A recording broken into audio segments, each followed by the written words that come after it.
5,600 minutes. Actually, if I do the math, I think that's actually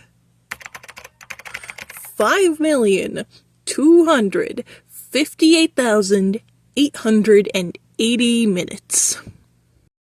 So, I don't usually make talking videos, but the 10-year anniversary of my YouTube channel felt too important to ignore.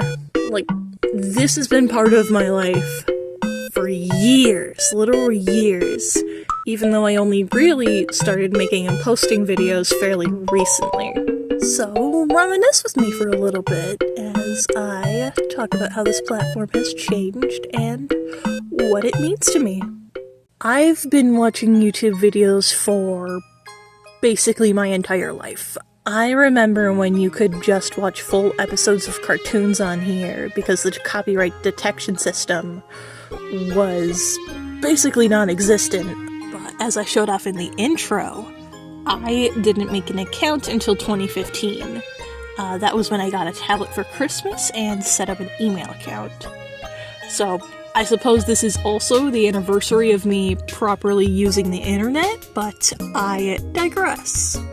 Pretty sure I made my YouTube channel specifically to comment on an Invader Zim crack video, which has more than likely been taken down or unlisted. Rest in peace. Yeah, around that time it was a lot of Invader Zim, Miku Miku Dance, Steven Universe meme and theory videos, and a lot of Undertale. Can't forget Undertale.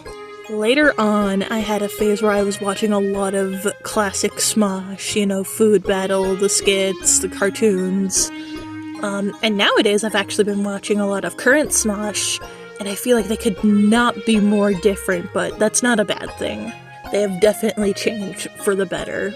But other than that, 2016, 2017, I spent a lot of time on animation YouTube.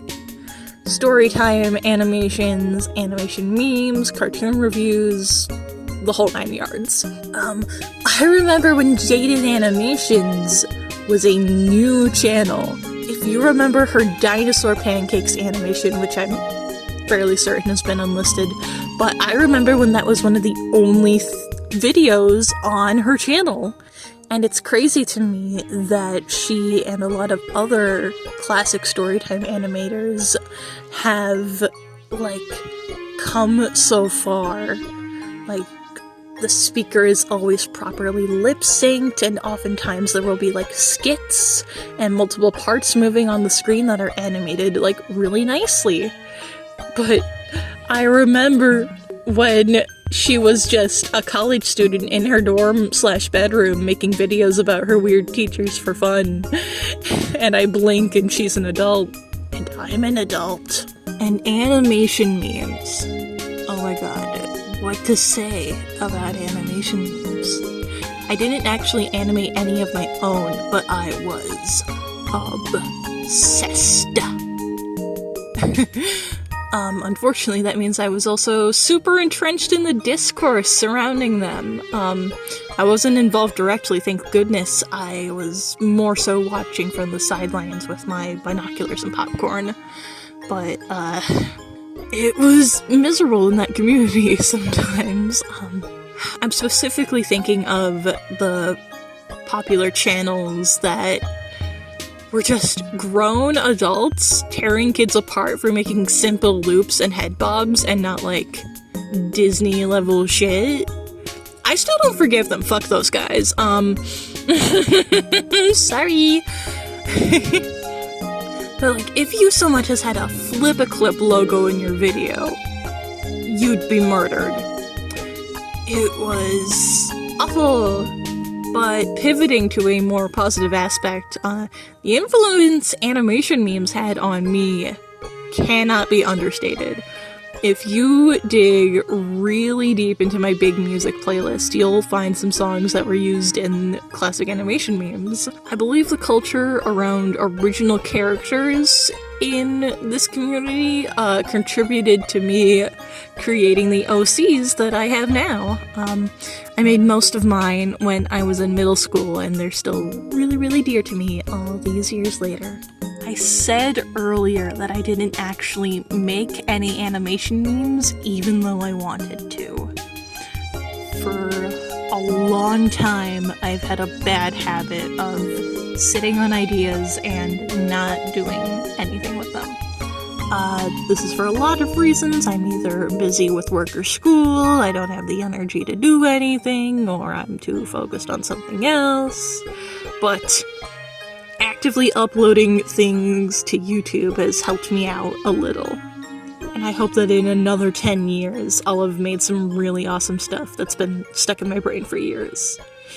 It'll be like opening like a fine aged wine.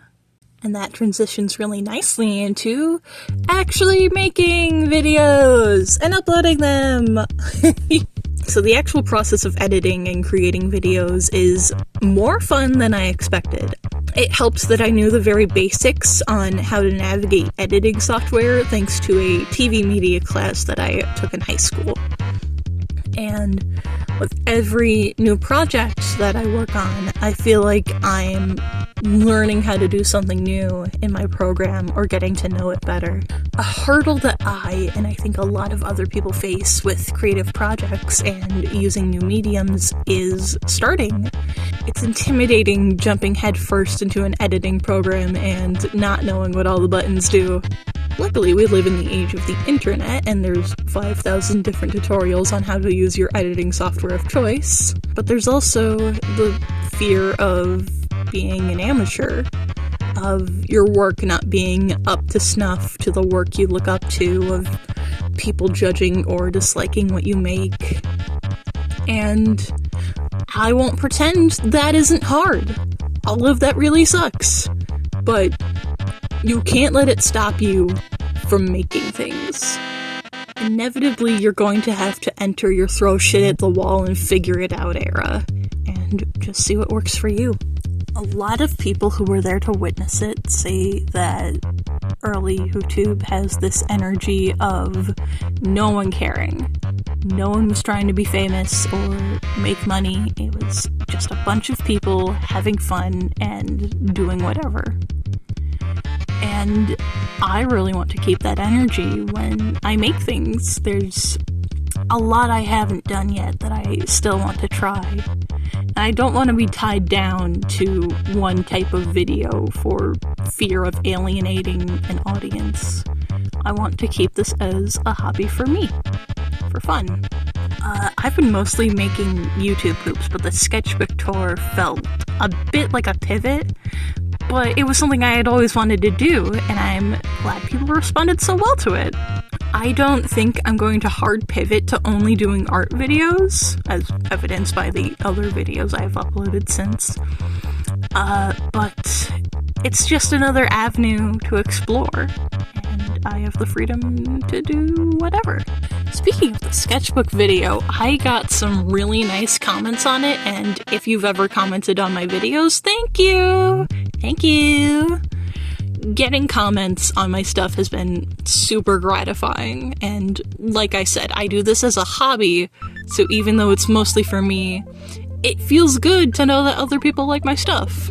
So, public service announcement. If you really like a video, or a piece of art, or anything, tell the person who made it that you like it. Artists can't thrive off exposure alone. We need feedback and support too. Thank you. In terms of how YouTube has changed and like the culture and the trends and how that has changed, I feel like shorter videos have disappeared. Like, you don't quote-unquote win the algorithm by making a short sketch. I think the current game people play is long video essays or the TikTok-style shorts. I don't see skits or short animations that often, aside from student thesis films here and there. And on one hand, that's most likely because I'm not seeking it out myself, but on the other hand, those videos don't quote-unquote do well anymore. Ugh, this is gonna make me mad. This is the old man yells at cloud section of the video. I hate the word content.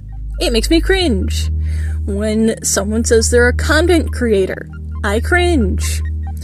Content has earned this bad reputation of being cheap, substanceless crap, and I don't think that's what people want to mean when they say that, but that's what I hear. And it pisses me off because there's already a title you can use that doesn't have those connotations. Creator, video creator, editor, video editor. Just say you make videos instead of content. I also fucking hate how so many people have to censor themselves if they don't want to get shadow banned. I think this started out as like a YouTube enforced thing, like a YouTube enforced censorship thing, and then it like sort of bled into a culture thing. But I think that you shouldn't have to say unalive instead of suicide. Especially if you're talking about dark subject matter and words like that are going to come up a lot. It completely takes me out of the video and makes the speaker sound childish. I also don't like when they like take the vowels out of like quote unquote bad words. Like just use a censor beep if you want to censor it. Like they'll say heroin and like you only catch the H and in, and it's like, ugh, what are we doing here? What are we doing here? God, that last section was really dismal. I made myself so mad I had to step away while writing this. But I want to end on a positive note, because I'm full of whimsy, damn it. So, here is some wisdom and advice that I would like to impart on you, the viewer. Number 1, like I said earlier, starting is the hard part, but you have to take the plunge someday, and the sooner the better. If you want to make your own videos, use the materials you have. Don't get hung up on not starting just because you think you don't have the right stuff. Do it cheap, do it easy, do it free, just do it. Because you can always remake it later, but you have to make it first. Number 2, likes and views are good, but comments are nourishing. Let creators know how you feel about their videos, because half the time we're looking to start talking to people. Art is a discussion, and commenting on art is how you get more cool art to look at. Yay!